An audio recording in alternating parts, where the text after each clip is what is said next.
Hey, John here again. So this is a 1980, the car, and that's an alternator I just threw in there.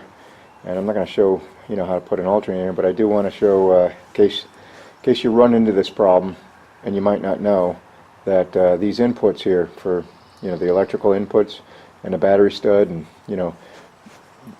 the way it hooks up to your factory car.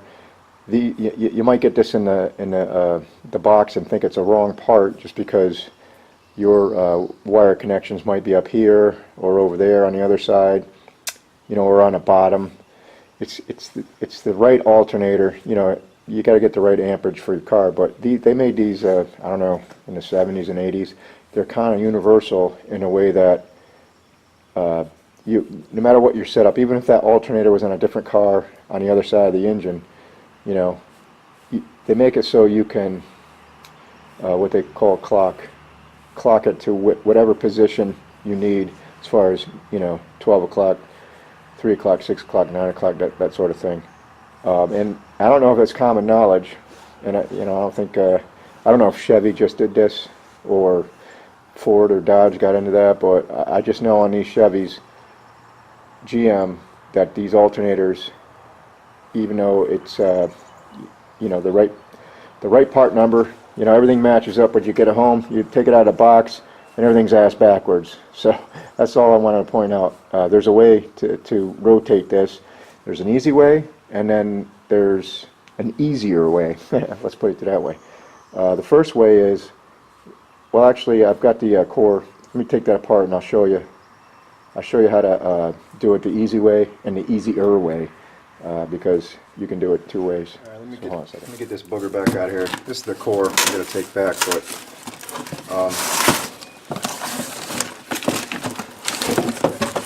so the easy way. Get this out of here. All right, the easy way is take these 4 bolts off. 1, 2, 3, 4. Separate this whole thing. Of course, the springs and your brushes on the armature here, they're going to pop out. The shaft input here, your brushes are right behind here. As soon as you disconnect this, boing, they're going to pop out, and then you can rotate this piece to whatever you need. And in my case, when I got that alternator, everything was 180 out. In other words, my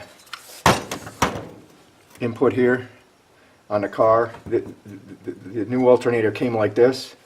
My input is on the other side, so I had to take that alternator. Well, I didn't do it this way, but I'll show you doing it this way. I mean, there's no really the easier way is much better, but I want to show you this way anyways, in case you did take this apart and your brushes did pop out, and show you how to get it back in and whatnot.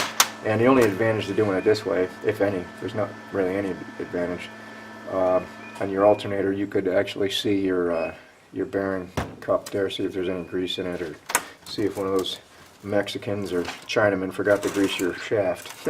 So let me get some tools. I'll take this apart, pop it out, let the springs fall out, and your brushes, and I'll put it back together, and I'll time that, and then I'll show you the easier way, which is way easier. Hold on a second. Alright, so like I said, this is going to be the one way.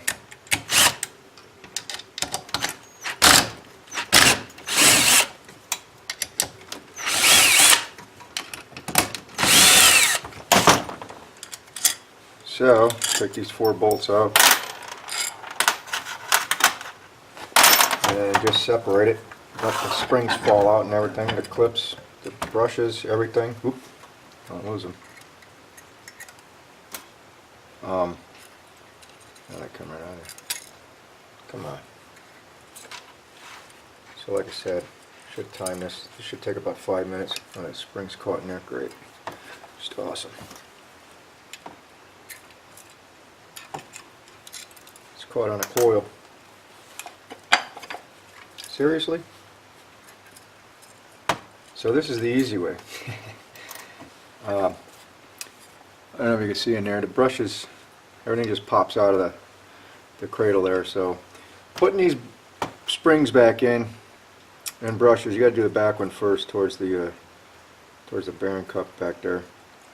You know, putting these in, they're a little bit problematic. It works better if you have, like,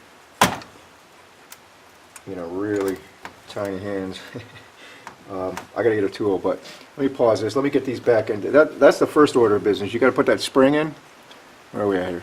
You put that spring in, then the brush goes on top, and then you have to get a, this ain't gonna work. Then you have to do the other one, but you see that little hole there?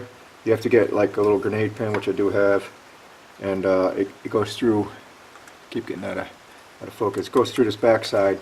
Once you get the brushes in there, you kind of hold them down with your finger, send that pin through the back and set it, and then set your, you know, wherever you need to set this for your contact, for your electrical. But let me get them brushes and springs set up again. Hold on a second. Let me pause this. I get a couple tools. So I put the spring in there, in the one back hole there, and then put this pin in this way just to hold the spring down. So then I can reach in there, either if you got, you know, if you can reach in there with your fingers, or, you know, pair or whatever, and set that in a hole. Sometimes these could be problematic, but generally speaking, they're pretty decent. Oop, just dropped it. Should wanted to do this real time, but I might have to just go ahead and put these in. Oop, god damn it, spring fell out. Yeah, I missed it. I don't want to waste your time, so let me work on putting these in, and I'll turn it back. 45 minutes later. No, I'm just kidding. The back one is a little problematic just because it's deeper, but I just got it. It only took a second try there. So I got the pin in there, stab through the back. Still got to do this brush, yeah, and put the spring in. So you got to back this pin off just halfway so you can get in there. Don't let that thing pop back out. So then you put this spring in. I don't know if you can see this on camera, but you have to. I have to use both hands. You have to kind of hold this spring down and put the brush over the top of it at the same time. So I don't really have any way to show you that. So that brush goes over the top of it. It's more of a feel thing. You can't really see in there, but and then oh, I got the brush backwards. Yeah, you got to be mindful of that brush, where the wire is. It's got to go on the edge there. Just barely see in there. Alright, so we're home now. And what I do here is I take a little pick while I'm holding the brush down, because you got to go further with it, and your finger ain't going to push it down far enough. So you take a little pick and poke that the rest of the way in there, and then send your pin through. That way, can't see. That way, now your pin's in, your brushes are down. I don't know if you can see in there. It's kind of hard. So now you can put this thing back together. So that took all about 5 minutes. So I told you, it's easy. It's just a little bit frustrating. So then, when you put this guy back on, again, there's no advantage of doing it this way unless you want to inspect your brushes. You can't really change the brushes. Maybe that whole plastic mechanism you can replace, but you know, alternators, I don't know. I mean, I don't think you can do that, but I've never did it. So anyways, putting this back together, no problem. Just got to find your input shaft there, right there. So now you got to rotate it to wherever, you know, you need your contacts. You get what I'm saying. So let's say that was there. Otherwise, you could just spin it to the next one, wherever it is. Then you set these guys back in there, right?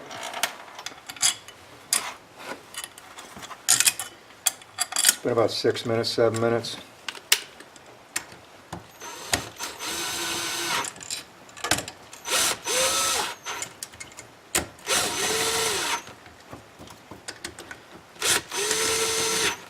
Alright, then listen for the click when you pull your pin. Boom, it's all set. reclocked.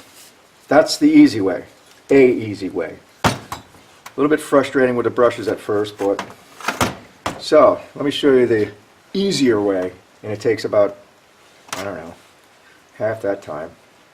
So what you got to do is get a